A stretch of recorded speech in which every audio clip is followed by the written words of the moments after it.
За өдрийн мэнд сувгата тавтай морил. За өнөөдрийн дугаараар та бүхэндээ хэмэл овын дээр суурилсан бүтээмжийг нэмэгдүүлэх, цаашлаад бас сонирхолтой байж магадгүй гэсэн хэдэн бүтээгдэхүүнийг хэрэгжилж туршиж үзүүлэе гэж бодлоо.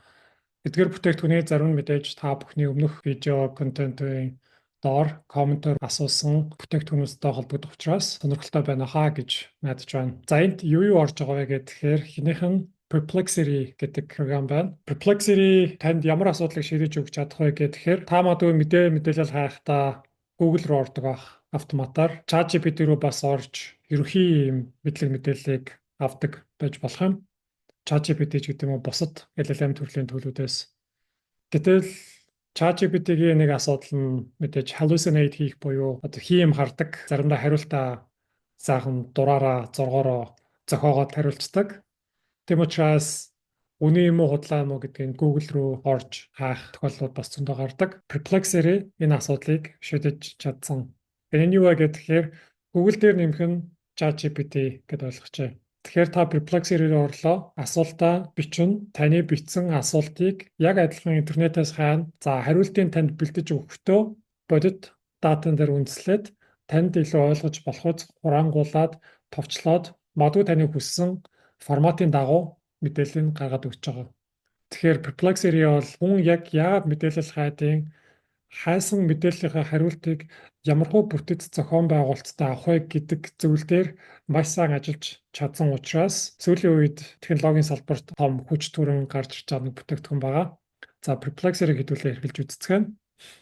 За хоёрдугаар гэх юм бол Eleven Labs гэж байгаа. За Eleven Labs-ыг хэрэглээд voice бий болгож болдог. Тэгээ та бүхний нэгэн комментаар бүтээгдэхүүний сурталчилгааны ярд жишээлбэл яаж хоолой уншуулж бүтээгдэхүүнийг танилцуулах вэ гэж асуусан байсан. За монгол хэл дээр бол одоохондоо яг бүтээгдэхүүний танилцуулгыг хэмэл оюунаар уншуулад маш сайн өндөр наривчлалтай зэрэгтэй гаргаж чаддаг хэмэл оюуны модель гаргахан байхгүй байгаа. За мэдээж манай чимээгээ ярьдаг те модель эмэгтэй эрэгтэй гэдэг сонголтууд байдаг. За Microsoft-аас гаргасан 9 бата гэдэг эрэгтэй эмэгтэй хоёр модель байдаг. Гэхдээ энэ модулуудаар текст уншуулахад хараахан яг хүн шиг natural уншиж бас чаддгүй. Жохон юм роботлог сонсогдоод байдаг. За Eleven Labs-ийн нэг давуу тал нь гэдэг юм бол маш тийм natural яг л хүн ярьж байгаа юм шиг тэг сонсогдож чаддаг. За энэ дотроо айгүй олон сонголтуудтай Brian гэдэг хүн байна, Sarah гэдэг хүн байна. Энэ хүмүүс нь ямархуу өнгө аяс онцлогтой ярьд юм бэ гэдгийг тодорхойлоод өгсөн. Та тэгэхээр энэ хоолоонуудаа сонсож байгаад энэ хоолойд ажиг юм байна. Энэ хоолоогоор бүтээгдэхүүнийхаа рекламыг уншуулж игээд текст өгöd уншуулад тэргээ аудио болгож татаж аваад тэгээд бүтээгдэхүүн контент за юу гэдэг тэрэндээ ашиглах боломжтой гэсэн үг. Тэр хэдүүлээ Eleven Labs-ыг туршиж үздэг. За 3 дугаарт зөвхөн сонирхолтой байж магадгүйгээд хөгжим мьюзик тал руу бас нэг бүтээгдэхүүнийг авсан байгаа. Энэ бол Suno гэдэг вебсайт байгаа. За Suno яадаг вэ гэхээр та зүгээр дууны үг нь ямархуу төрлийн дуу гаргаж авмаар байгаа юм бэ гэдгээ хэлнэ. Танд дуу зохиож өгнө гэсэн үг. Тэр хэдүүлээ Suno дээр монгол хэлээр дуу дуулуулж бас сонирхож үзье гэж бодож байна. За ингээ хамгийн сүүлийн хэрэгжилж үзэх програм гэх юм бол хэмэл оюуныг ашиглаад слайд автоматжуулдаг Gamma app гэдэг програмыг хэдүүлээ туршиж үзнэ. Модуудаа гэртээ PowerPoint, Google Slides орой унтахгүй нойр нөхөрөөд өрөөд сууж исэн шөнүүд өдрүүд зөндөө байсан бах. Одоо яг слайд гэдэг зүйлийг хэмэл оюун хэрэглээд ихэнх нь автоматжуулах бүрэн боломжтой болсон. Тэгэхээр хэдүүлээ Gamma app-ыг бас харцгаана. За тэгэхээр хамгийн эхлээд Perplexity хэрэглэе гэж ярьсан байж байгаа. Perplexity.ai. За би түрүүн танилцуулахдаа web app гэж хэлсэн. Гэхдээ Perplexity бол desktop application байдаг. Буюу та компьютер дээр татаж аваа суулгадаг application байгаа. Гар утсан дээр ч гэсэн Perplexity-гийн application-ыг суулгаад хэрэглэх боломжтой. Perplexity.ai руу ороход ерөнхийдөө яг голд нь хаах хэсэг байгаа. За Discover гэдээ орох юм бол эргэн тойронд юу болоод байгаа вэ гэдэг мэдээллүүд бас ингээд явж байгаа. За Space гэдэг нь ерөнхийдөө юу юм бэ гэхээр та өөрийнхөө компьютероос эсвэл интернетээс олсон олон материалуудаа оруулаад Perplexity-гээс асуулт асууж болно л гэсэн үг. Оюутнууд байвал жишээлбэл хичээлийнхаа зургийг аваад хичээлийнхаа номноос өөрийнхөө тэмдэглэж авсан тэмдэглэлүүдээс зураг аваад бүгдийг нь оруулж агаад надад энэ хичээлийн талаар дахиж сануулаач гэж хэлж болно. Ажил дээрээсээ бас олж авсан мэдээлэл, салбарын өрсөлдөгч нар зах зээлийн судалгаа, санхүүгийн анализ мэдээллүүдийг цуглуулад ийш нь апплод хийж оруулж агаад тэндээсээ асуулт асуугаад Perplexity-тэй ярилцаад явах боломжтой гэсэн үг. Хэрэглээд үзвэл дата холбоотой мэдээлэл асууж үзье гэж бодож байна л та сонирхоод. Tell me about Монголын агаарын бохирдлын талаар надад мэдээлэл өгөөч. Тэгээд засгийн газрын зүгээс юу хийсээр ирсэн. Тэгээд бас юу хийхээр төлөвлөж байгаа вэ гэсэн утга оголготой асууж байна. За тэгээд хариултыг харах юм бол ийм их үүсвэрүүдээс ингээ хайсан гэд баруун талд нь хайсан их үүсвэрүүдээ ингээд гаргаад өгч чинь. Энэ 5 их үүсвэрээс мэдээлэл хайсан байна. За тэгээд хариулт нь энэ байна. За current air quality situation одооний ингээд агаарын одоо чанарын нөхцөл байдал ямар хөө байгаа, засгийн газраас гаргаж байгаа санаачлага юу байгаа ингээд за ирээдүйн төлөвлөгөө юу байгаа ингээд бас ингэж гаргаж өгч байна л тоо. За хэдүүлээ оронд нь Google байсан бол гэд Google руу ороод хайгаад үзье те. За Google руу ороод яг саяны асуултыг асуухад Perplexity шиг мэдээж тайлбарлаж өгөхгүй зүгээр юм жигсаалтал өгч байна. Сайт болгон руу нь орно. Доторхыг уншиж танилцсан. Тэгжиж ингэж байгаа юм гэсэн мэдээлэл аавна. Тэгэхээр Perplexity бол надад энэ болгоныг хөнгөвчлөөд хэлбэрчлээд өчөж гэнэ гэсэн болж байгаа. Тэгэхээр та бүхэн Perplexity хэрэглээд үзээрэй. За дараагийн төлөв маань 11 Labs буюу voice-тэй холбоотой төлөв гэж би та бүхэнд хэлсэн байж байгаа. Тэгэхээр хэдүүлээ 11 Labs.io гэдээ орвол ингэж харагдана гэсэн үг. За энэ дээр бас туршиж үзэх боломжтой. За тэгэл энэ текстээ уншуулчихна гэсэн үг. Hello, this is Amar. I am from Mongolia, and I am currently recording my podcast/YouTube video content. За тэгэхээр Brian гэдэг хүний хоолоогоор уншуулж байна. За мэдээж яг амьдрал дээр Brian гэдэг хүн бол яг ийм хоолойтой хүн байхгүй. Гэхдээ ийм хоолой гаргаад өгсөн байж байгаа. Тэгин ярих юм бол за Alice гэдэг хүний хоолоогоор уншуулж үзцгээе. Hello, this is Amar. I am from Mongolia, and I am currently recording my podcast/YouTube video content. Nice, маш гоё хоолой сонсогдож байна. Өссөн хэлээ энэ жигсаалтаа сонгоод текстээ өгөөд аудиогоо гаргаж аваад тэргээ татаад бүтээгдэхүүн дээр уншуулах боломжтой. За энэ бол text to speech гэдэг төрөл байгаа буюу өгсөн текстийг яриа болгож хувиргаж байгаа. За манай чимээгээ бас текстийг уншуулдаг бүгдээрээ мэдж байгаа. За voice changer гэж бас байна. Энэ нь яадаг вэ гэхээр хоолойг хувиргадаг гэсэн үг. За би record хийгээд та бүхэнд миний хоолойг хэрхэн хувирах вэ гэдгийг харуулцгаая. Did you hear that? I think someone is following us. Okay, false alarm. It was just a squirrel. За тэгээд хэдүүлээ Bill гэдэг хүний хоолойгоор уншилцгаая. Did you hear that? I think someone is following us. Okay, false alarm. It was just a squirrel. Тэгэхээр миний хоолой бол орсон. Гэхдээ миний хоолойг ингээд өөр хоолой болгочих чинь гэсэн үг. За арай өөрөөр би монголоор зүгээр шууд бас хэлээд үзэж болох нүгэ харъя. За сайн байцгаана уу? Намайг Амра гэдэг. Би Tech and AI with Nomad Amra гэдэг YouTube channel дээр видео контент хийж байна. За сайн байцгаана уу? Намайг Амра гэдэг. Би Tech and AI with Nomad Amra гэдэг YouTube channel дээр видео контент хийж байна. За эмэгтэй болгоул яаж сонсогдох нь харцгаая. За сайн байцгаана уу? Намайг Амра гэдэг. Би Tech and AI with Nomad Amra гэдэг YouTube channel дээр видео контент хийж байна. Окей.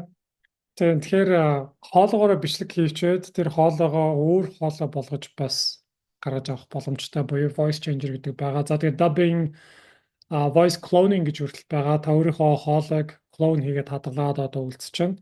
Тэгээд дараа нь ямар ч текст өгсөн яг л таны хоолоогоор уншин. Тэгэхээр та өөрөө байнга унших шаардлагагүй. Зүгээр voice cloning хийсэн хоолоогоор уншуулад иж болно гэсэн. За энэ бол мэдээж монгол хэл дээр бол сайн болохгүй. Одоо саяны энэ voice change хийсэн бичлэгүүд дээр ч гэсэн анзаарэгдчихвэл жоохон аялахтай юм шиг ярьж байгаа. Харамсалтай нь манай монгол хэл дээр иймэрхүү технологиуд бас хараахан сайн хөгжиж амжаагүй. Бас бусад гадны орнуудаас хоцорч байгааг нь ялцчихгүй харамсалтай. За voice гэдэг юм бол юм байна. Дараагийн маань хэдүүлэнгийн харах бүтээгдэхүүн бол дуу гаргаж авах. За Suno гэж би хэлсэн. Suno.com гэдэг вебсайт руу ороод за өөрийнхөө имэйлээр бүртгүүлээд ороход ингэж харагданаа. За тэгэхээр ерөнхийдөө яг вэ гэхээр дууныхаа үгийг өгөн ямар хуу төрлийн дуу гаргаж авмаар байгаа юм бэ гэдгээ өгнө сөлийн доороос нь ингээд сонгочихно. Тэгэхээр энэ дээр яг би сонирхолтой болгохын үүднээс хэдүүлээ тэр утаа гэдэг сэдвийг хүндсэн утаатай холбоотой дуу хэлгэж үзье гэж би бодлоо. За мэдээж би бол дууны үг бичиж чадахгүй. Тэгэхээр игүүнэг ашиглаад дууны үг бичүүлэе гэж бодож байна. Бяурс За юу нэг гэж байна? хотынхоо гудмаар алхахад амьсгал давчдах боллоо. Утаа тортог дунд нүдмийн улай. Юу вэ? За цочлоо шүү дээ. Хотынхоо гудмаар алхахад амьсгал давчдах боллоо.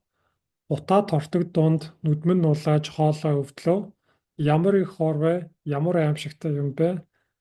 Эрүүл орчинд цэвэр агаарыг л би хүсэж байна. Эхэлтэн гэсэн чинь Улаанбаатар хотод утаа их байна. Бидний ирээдүй бүрхэг саарал болж байна. Дуугаа нэгтгэе, нийлж тэмцэе. Цэвэр агаартай болохын төлөө хамтдаа зүтгэе. За бас тэ дажгүй шүү. Суунаар оруулж байна. За Style of Music гэдэг дээр нь би hip hop гэж бичээд за ямар хуу дуу гарахыг бүгдээрээ харцгаая. За ингээ харах юм бол бас маш сонирхолтой ийм цаана нь ийм хорт утаа наадталд нь гэхдээ ийм мод тэ одоо үхэж үрдэж магадгүй хордож магадгүй гэсэн санааг илэрхийлж байгаа. Хэмэл оюун цаанаа ойлгоод иймэрхүү cover зураг бас гаргаж өгч байна. За сонсч болох нүг харцгаая. За эхнийхэн сонсоо.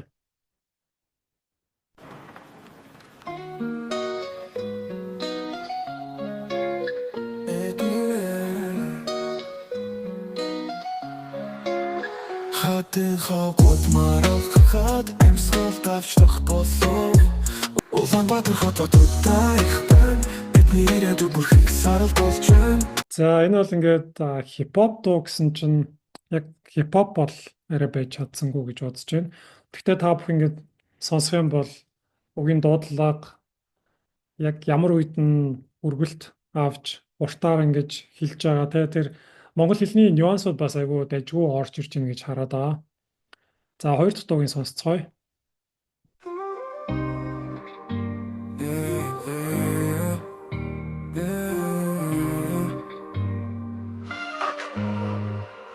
Хотынхоо гудмаар алхахад амьсгал давчдах боллоо. Эрүүл орчин цэвэр агаарыг би хүсэж байна. Улаанбаатар хотод утаа их байна. Ирээдүй бүрх саарал болж байна. Энэ бол дайггүй надад бараг хоёр дахь дууны эхнийхээс таалагдж байна. Гэхдээ бас яг ингээд өвлөх юм болов гэсэн чинь бас өвлөхгүй байна. Тэгэхээр нэг зүгээр rap гэдэг үзүүл яа гэм бол pop rap, fast rap гэдэг ч юм уу нэг иймэрхүү байдлаар өгөөд үзье.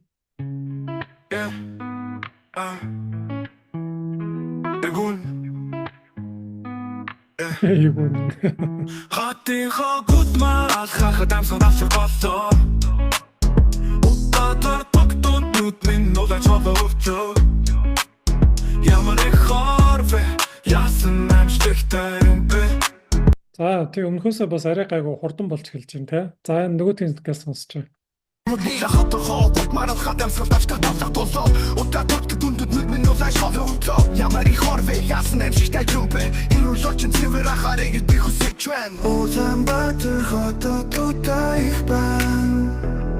Бидний ирээдүй бүрхэг саарал болж байна. Окей. Энэ бол болж байна. Энэ бол надад таалагдлаа. Яг миний хүсэж байгаа шиг хурдан өгүүлж байна. Тахилт руугаа ороод гоё тахилтаа дуулж чадлаа. За тэгэхээр ингээд мэдээж та бүхэн Sonoza.com руу ороод магадгүй хайртай хүндээ дуу зохиож өгч сюрприз барьж болох хин нэгэнд баярлаа гэж хэлмээр байвал гоё дуу зохиогоод тэр хүн рүүгээ явуулаад нөгөө хүн чинь сонсоод вау тэгээ гайхах шүү дээ.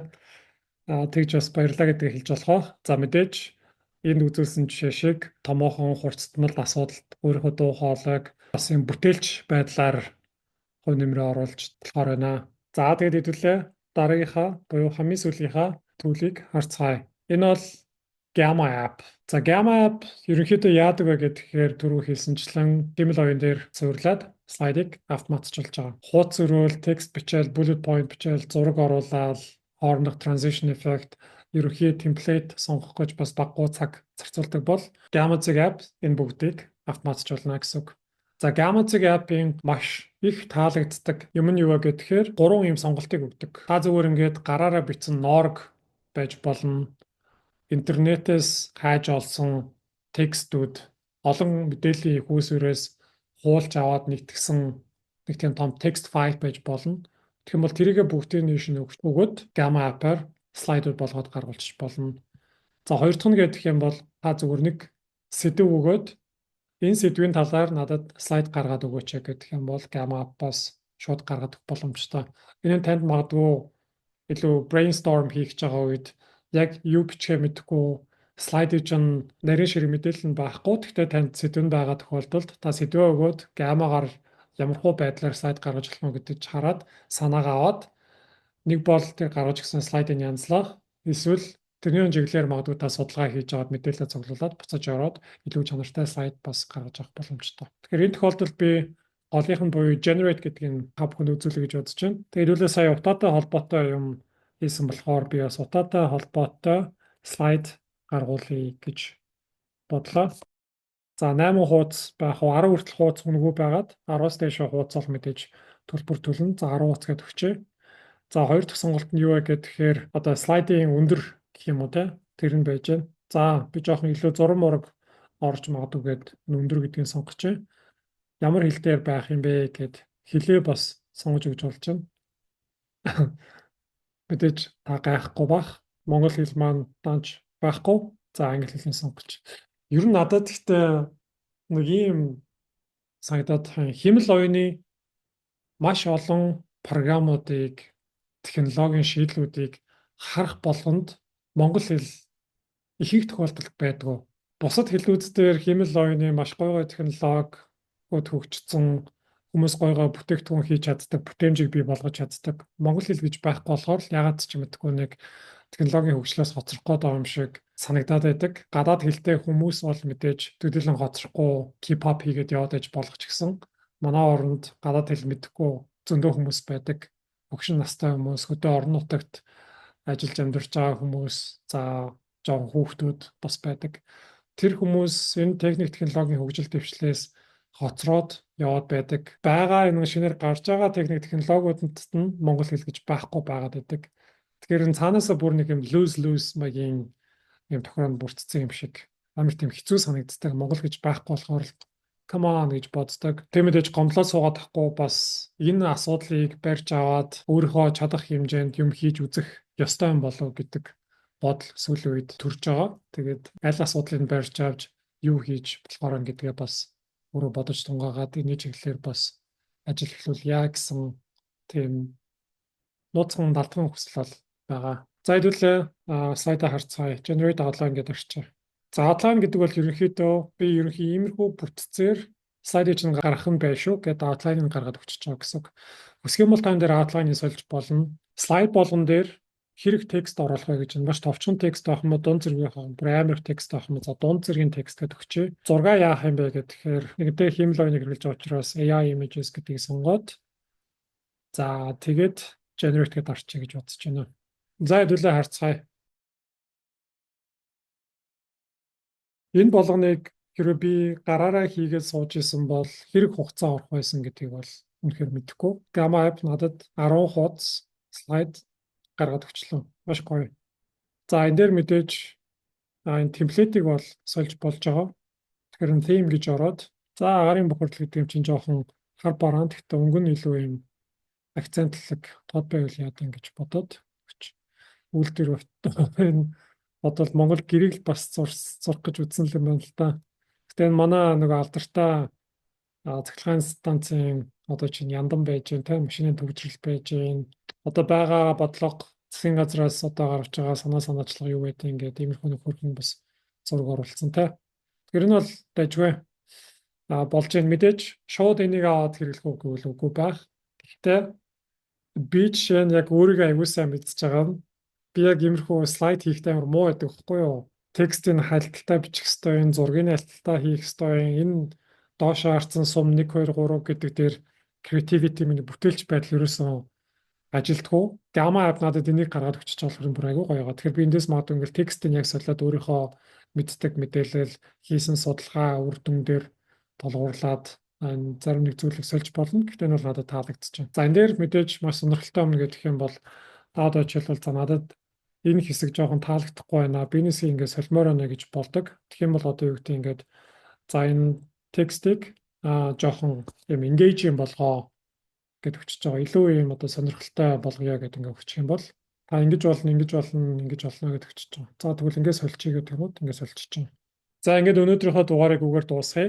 Өнөөдөр та бүхэнд хиймэл оюун дээр суурилсан бүтээмжийг нэмэгдүүлэх эсвэл шинэ бүтээлийг гаргаж болох 4 төрлийн төлөвүүдийг танилцууллаа. Нэгдүгээрт Google дээр нэмэх ChatGPT гэж нэрлэх юм уу да. Энэ хоёрын хэрвээ энэ хоёр аав хоёр байсан бол хүүхэд нь Perplexity байх байсан. За Perplexity зэрэг AI та бүхэн танилцуулсан. Хоёрдугаарт гэх юм бол Eleven Labs буюу одоо яг энэ voice чиглэлийн дуу хоолой чиглэлийн дэлхий дээр тэргүүлж байгаа компаниудын нэг Eleven Labs-ыг та бүхэн танилцуулсан. Энэ дотор өгсөн текстийг хоолоогоор уншуулах, өгсөн хоолойг өөр хоолой болгож хувиргах гэсэн зүйлүүдийг бас үзүүлсэн байж байгаа. За 3 дугаарт Sono.com гэдэг дуу хиймэл оюунаар бий болгодог аппликейшнийг та бүхэн танилцуулсан байж байгаа. Хэдүүлээ хор тутааны талаар хипхоп дуу гаргаж бас сонссон. За хамгийн сүүлд нь гэх юм бол Slide, PowerPoint, Google Slides presentation-ыг маш хурдан хугацаанд маш өндөр чанарын өндөр зэрэглэлийн presentation-ыг Gamma app гэдэг аппликейшнийг хэрэглээд гаргаж авчлагыг харуулсан байж байгаа. Ингээд өнөөдрийнхөө дугаарыг үгээр өндөрлөө. Дараагийн дугаараар хэмэл оюун дээр суурилсан технологиудыг ревю хийхгүй өнөө цагийн гэж ярих юм уу? Технологийн хэмэл оюуны салбарын удирдагч нар, манлайлагч нар ер нь хэмэл оюуныг юу гэж харж байгаа, хэмэл оюуны ирээдүг юу гэж харж байгаа, өөрсдийнхөө компанид хэмэл оюуныг хэрхэн хэрэгжилж байгаа вэ гэдэг, хэрхэн бүтээж байгаа вэ гэдэг талаас нь та бүхэнд хүргэе гэж бодож байна. Тэгэхээр дараагийн видео үзүүлэх юм багтаа сонсох юм ихтэй контент байна гэж итгэж байна. Нэг спойлер гэдэг юм бол AI or die гэж нэг хүн хэлдэг. Тэгэхээр үнэхээр нэг бол хэмэл оюун, нэг бол одоо ингээд өнөө цагийн эдийн засаг бүтээмж хөтөлбөрийн одоо энэ орчинд бол үхэж байгаатай адилхан ингэж хоцрогдох нь бай шүү гэсэн тийм үг хэлж исэн. AI or die. Дараагийн дугаараар уулзцгаая. Баярлалаа.